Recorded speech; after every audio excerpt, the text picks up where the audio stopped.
নমস্কাৰ বন্ধু বান্ধৱীসকল, self online বাই নবী চেনেলটোলৈ স্বাগতম জনাইছোঁ। আহিছোঁ এটা নতুন ভিডিঅ'ৰ সৈতে, য'ত আপোনালোকক দেখুৱাব বিচাৰিম ভোটাৰ নেম বা ভোটাৰ ID কাৰ্ডখনত কিবা এটা কাৰেকশ্যন কৰিবলৈ হ'লে বা ভোটাৰ নাম যিটো শুধৰণি কৰিবলৈ হ'লে ভুল হৈ থকা নেমটো আপুনি শুধৰণি কেনেকৈ কৰিব, সেই সম্পূৰ্ণ প্ৰচেছটো এইটো ভিডিঅ'ৰ যোগেদি আপোনালোকক মই দেখুৱাবলৈ চেষ্টা কৰিম। সেয়েহে ভিডিঅ'টো হ'বলৈ গৈছে ইম্পৰ্টেণ্ট। ভিডিঅ'টো যদি এতিয়ালৈকে লাইক এটা কৰি দিয়া নাই, লাইক এটা কৰি দিয়ক, আৰু যদি চেনেলটো নতুন হয় চেনেলটো ছাবস্ক্ৰাইব কৰি বেল আইকনটো ক্লিক কৰি দিয়ক। এনেধৰণৰ ইম্পৰ্টেণ্ট অনলাইন ভিডিঅ'খিনি অতি সহজে পাই থাকিবলৈ। তো বলক ভিডিঅ'টো এতিয়া আৰম্ভ কৰিছোঁ। পোনপ্ৰথমে আপুনি আপোনাৰ মোবাইল ফোনৰ পৰা যিকোনো এটা ব্ৰাউজাৰ অ'পন কৰি ল'ব। ব্ৰাউজাৰ এটা অ'পন কৰি লৈ পেলাই ইয়াতে চাৰ্চ কৰি দিব NVSP, নতুবা ভোটাৰ ছাৰ্ভিচ পৰ্টেল বুলি টাইপ কৰি দিব। ভোটাৰ ছাৰ্ভিচ পৰ্টেল বুলি টাইপ কৰি দিয়াৰ লগে লগে সন্মুখত এনেকুৱা এটা পেজ অ'পেন হ'ব। ইয়াতে দেখিব পাৰিছে ফাৰ্ষ্ট যিটো লিংক হয়, লিংকটোত ক্লিক কৰি দিব। ফাৰ্ষ্ট লিংকটোত ক্লিক কৰি দিয়াৰ লগে লগে এনেকুৱা এটা পপ আপ মেছেজ খোল খাব, য'ত আপোনাক 5 ছেকেণ্ড ৱেইট কৰিবলৈ দিছে, নতুবা আপুনি ক্লিক হেয়াৰত ক্লিক কৰি পেলাই আপুনি অতি সহজে সেইটো ছাইডলৈ ৰিডাইৰেক্ট হ'ব পাৰিব। হয়, এনেকুৱা এটা পেজ দেখিব পাৰিব। ইয়াতে অলপমান টাইম ল'ব পাৰে, সেইটো পেজলৈ আপুনি ৰিডাইৰেক্ট হৈ যাব। ৰিডাইৰেক্ট হৈ পেলাই ইয়াতে এনেকুৱা এটা সন্মুখত পেজ এটা খোল খাব। ইয়াত দেখিব পাৰিছে বহুতকেইটা অপশ্যন আছে। ইয়াতে আপুনি বহুতকেইটা অপশ্যন দেখিব পাৰিব। তাৰ ভিতৰত আপুনি তাত ইয়াতে লগইন কৰি ল'ব লাগিব। ইয়াতে ওপৰত দেখিব পাৰিছে লগইনত ক্লিক কৰি দি আপুনি লগইন কৰি ল'ব লাগিব। লগইনত ক্লিক কৰি দিয়াৰ লগে লগে আপোনাৰ সন্মুখত এনেকুৱা এটা ইণ্টাৰফেচ খোল খাব। দেখিব পাৰিছে ইয়াতে লগইন হ'বলৈ আপুনি ইয়াতে মোবাইল নাম্বাৰ, ৰেজিষ্টাৰ মোবাইল নাম্বাৰটো বহুৱাই দিব লাগিব, আৰু ইয়াতে পাছৱাৰ্ডটো বহি দি পেলাই ইয়াতে কেপচাটো সম্পূৰ্ণ শুদ্ধকৈ বহুৱাই দি আপুনি ইয়াতে দেখিব পাৰিব চেণ্ড OTP, ৰিকুৱেষ্ট OTPত আপুনি ক্লিক কৰি দিব লাগিব। হয়, ইয়াতে মই মোৰ মোবাইল নাম্বাৰটো আৰু পাছৱাৰ্ডটো বহুৱাই দি পেলাই কেপচাটো ফিল কৰি ইয়াতে ৰিকুৱেষ্ট OTPত ক্লিক কৰি দিছোঁ। এনেকৈ ৰিকুৱেষ্ট OTPত ক্লিক কৰি দিয়াৰ লগে লগে মোৰ এটা ৰেজিষ্টাৰ মোবাইল নাম্বাৰত এটা OTP গুচি গৈছে। OTPটো ইয়াতে বহুৱাই দিছে। OTPটো বহুৱাই পেলাই ইয়াতে ভেৰিফাই কৰিবলৈ দিছে। মই এতিয়া OTPটো বহুৱাই দিছোঁ। বহুৱাই দি পেলাই ইয়াতে ভেৰিফাই দেখিব পাৰিছে, verify and login, verify and লগইনত ক্লিক কৰি দিছোঁ। লোডিং ল'ব পাৰে, লোডিং লৈ পেলাই এনেকৈ পেজটো অ'পেন হৈ যাব। মই আপোনাৰ সুবিধাৰ্থে ভিডিঅ' ডিছক্ৰিপশ্যনত লিংকটো দি ৰাখিম, তাতে ক্লিক কৰি পেলাই এইটো পেজলৈ অতি সহজে আহিব পাৰিব। তাৰপিছত ইয়াতে দেখিব পাৰিছে বহুতকেইটা অপশ্যন। ইয়াতে দেখিব পাৰিছে new registration for generate electoral, এইটো আপুনি নতুনকৈ ভোটত নাম তুলিবলৈ পাৰিব। ইয়াতে দেখিব পাৰিছে শ্বিফটিং দেখিব পাৰিছে, শ্বিফটিং কৰিব পাৰিব, তাৰপৰা কাৰেকশ্যন কৰিব পাৰিব। বহুতকেইটা অপশ্যন দেখিব পাৰিব, বহুতকেইটা পেজ ইয়াতে দেখিব পাৰিব।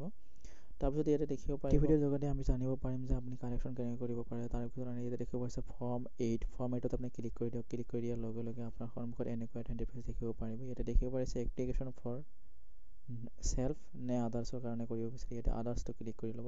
ক্লিক কৰি লৈ পেলাই ইয়াতে আপোনাৰ ভোটাৰ ID কাৰ্ড যদি নাম্বাৰ হয়, নাম্বাৰটো টাইপ কৰি দিব। ইয়াতে অ'কেত ক্লিক কৰি দিব। তাৰপিছত এনেকুৱা আপোনাৰ ডিটেইলছটো ইয়াতে শ্ব' কৰিব, যিটো ভোটাৰ ID কাৰ্ড ইয়াত নাম্বাৰটো টাইপ কৰিছে সেইটো আপুনি ইয়াতে আহি যাব। এতিয়াৰ পৰা ভোটাৰ ID কাৰ্ডখনৰ ডিটেইলছ ইয়াতে দেখিব পাৰিছে। তাৰপিছত ইয়াতে দেখিব পাৰিছে তলত দেখিব পাৰিছে অ'কেত আপুনি ক্লিক কৰি দিব লাগিব। ইয়াতে নেমখিনি সকলো ঠিকে আছে, তাতে অ'কেত ক্লিক কৰি দিব। অ'কেত মই ক্লিক কৰি দিছোঁ। অ'কেত ক্লিক কৰি দিয়াৰ লগে লগে আপুনি এটা নতুন পেজলৈ দেখিব পাৰিছে। ইয়াতে শ্বিফটিং কৰিব বিচাৰে নে কি কৰিব বিচাৰে, কাৰেকশ্যন কৰিব বিচাৰে। মই যিটো কাৰেকশ্যন কৰিব বিচাৰিম ইয়াতে কাৰেকশ্যনত আপুনি টিক কৰি দিব। ইয়াতে কাৰেকশ্যনত টিক ৰাখি পেলাই ইয়াতে দেখিব পাৰিছে অ'কেত আপুনি ক্লিক কৰি দিব লাগিব। ইয়াতে মই আপুনি কাৰেকশ্যনত ক্লিক কৰি দি পেলাই ইয়াতে অ'কেত ক্লিক কৰি দিছোঁ। হয়, এনেকৈ দেখি দি পেলাই ইয়াত সকলো ডিটেইলছ ইয়াতে আপোনাৰ শ্ব' কৰিব। হয় বন্ধু বান্ধৱীসকলে এটা নতুন ৰিকুৱেষ্ট, যিহেতু চেনেলটো নতুন হয় চেনেলটো ছাবস্ক্ৰাইব কৰি বেল আইকনটো ক্লিক কৰি ৰাখক। এনেধৰণৰ ইম্পৰ্টেণ্ট তথা অনলাইন এডিট ভিডিঅ'খিনি অতি সহজে পাই থাকিবলৈ। গোটেইখিনি ডিটেইলছ ইয়াতে শ্ব' কৰিব। আপোনাৰ বিধানসভা, ডিষ্ট্ৰিক্ট আৰু আপোনাৰ এছেম্বলি সকলোবোৰ ইয়াতে ষ্টেট সকলোবোৰ শ্ব' কৰিব। তাৰপিছত ইয়াতে নেক্সটত ক্লিক কৰি দিব। নেক্সটত ক্লিক কৰি পেলাই আপুনি কি কাৰেকশ্যন কৰিব বিচাৰে ইয়াতে দেখিব পাৰিছে আধাৰ কাৰ্ড নে কি কাৰেকশ্যন কৰিব বিচাৰে, সকলোবোৰ ইয়াতে শ্ব' কৰিব। তাৰপিছত ইয়াতে নেক্সটত ক্লিক কৰি দিব। নেক্সটত ক্লিক কৰি দি পেলাই ইয়াতে তললৈ আহিব।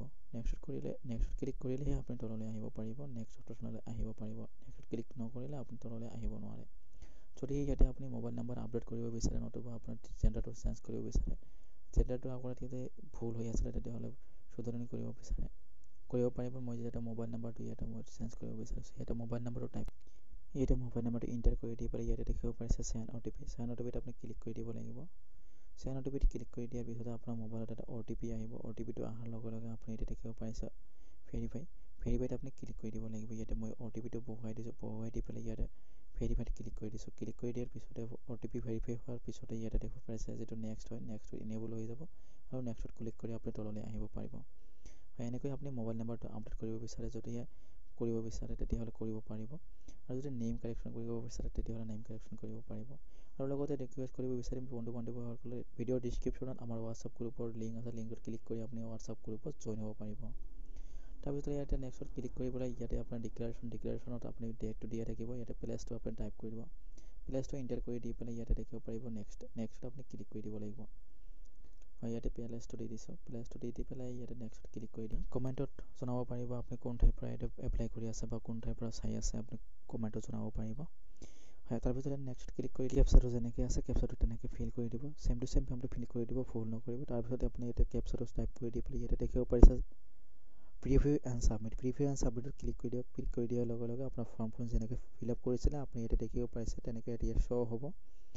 যদিহে আপোনাৰ ফৰ্মখন ফিল আপ কৰোঁতে কিবা এটা ভুল হৈছে তেতিয়াহ'লে ভুলটো আপুনি শুধৰণি কৰিব পাৰিব। ইয়াতে তললৈ আহক, তললৈ আহি পেলাই স্ক্ৰল ডাউন কৰি তললৈ আহি পেলাই ইয়াতে একেবাৰে তলত দেখিব পাৰিছে ইয়াতে কিপ এডিটিঙত আপুনি ক্লিক কৰি পেলাই আপুনি যদি কিবা এটা ভুল হয় তেতিয়াহ'লে ভুলটো শুধৰণি কৰিব পাৰে, আৰু যদি ভুল নাই তেতিয়াহ'লে ইয়াতে ছাবমিট কৰি দিব পাৰিব। ইয়াতে দেখিব পাৰিছে are you sure on to submit this form. হয়, মই ইয়াতে যদিহে আপুনি ছাবমিট কৰিব বিচাৰে তেতিয়াহ'লে ইয়াত ইয়েছত ক্লিক কৰি দিয়ক। ইয়েছত ক্লিক কৰি দিয়াৰ লগে লগে আপোনাৰ ফৰ্মখন ছাবমিট হৈ যাব। তাৰপিছত ইয়াত দেখিব পাৰিছে একনলেজমেণ্ট নাম্বাৰ যিটো হয়, ৰেফাৰেঞ্চ নাম্বাৰ যিটো হয়, ৰেফাৰেঞ্চ নাম্বাৰটো ইয়াতে কপি কৰি ৰাখি দিব। তাৰপিছত ইয়াতে দেখিব পাৰিছে ডাউনলোড একনলেজমেণ্ট ৰিচিপ্ট। ডাউনলোড একনলেজমেণ্টত ক্লিক কৰি আপুনি একনলেজমেণ্টখন ৰিচিপ্টখন আপুনি ডাউনলোড কৰি ৰাখিব পাৰিব। আৰু ইয়াতে যিটো আপুনি দেখিব পাৰিছে ৰেফাৰেঞ্চ নাম্বাৰটো আপুনি কপি কৰি ৰাখি দিব, ৰাখি দি পেলাই ইয়াতে অ'কে কৰি দিয়ক। অ'কে কৰি দিয়াৰ পিছতে আপুনি ইয়াতে আপোনাৰ যিটো ৰেফাৰেঞ্চ নাম্বাৰ হয়, ৰেফাৰেঞ্চ নাম্বাৰটো আপুনি ৰাখি দিব, ৰাখি দি পেলাই ইয়াতে ৰাখি দিব। আপুনি ইয়াতে ৰেফাৰেঞ্চ নাম্বাৰটোৰ যোগেদিয়ে আপুনি আপোনাৰ এপ্লিকেশ্যনখন ট্ৰেক কৰিব পাৰিব, আপোনাৰ এপ্লিকেশ্যনখন স্থিতিখন জানিব পাৰিব। এপ্লিকেশ্যনটো ৰিজেক্ট হ'ল নে, ছাবমিট হোৱাৰ পিছতে ৰিজেক্ট হ'ল নে, একচেপ্ট হ'ল নে, ক'ৰবাত কিবা হৈ আছে তেতিয়াহ'লে আপুনি জানিব পাৰিব, ট্ৰেক কৰিব পাৰিব, আপুনি এই স্থিতি জানিব পাৰিব। হয়, এনেকুৱাকৈ আপুনি আপোনাৰ নেমটো কাৰেকশ্যন কৰিব পাৰিব। আপোনাৰ ভোটাৰ আইডেণ্টি কাৰ্ডখনত আপুনি যিকোনো ভুল হৈ থাকিলে আপুনি শুধৰণি কৰিব। মই আশা কৰিছোঁ ভিডিঅ'টো চাই হেল্পফুল। যদি এই ভিডিঅ'টো চাই হেল্পফুল তেতিয়াহ'লে লাইক, শ্বেয়াৰ, কমেণ্ট কৰিবলৈ নাপাহৰিব আৰু ছাবস্ক্ৰাইব কৰি বেল আইকনটো ক্লিক কৰি ৰাখক এনেধৰণৰ ইম্পৰ্টেণ্ট তথা অনলাইন ভিডিঅ'খিনি অতি সহজে পাই থাকিবলৈ। জয় হিন্দ, জয় অসম।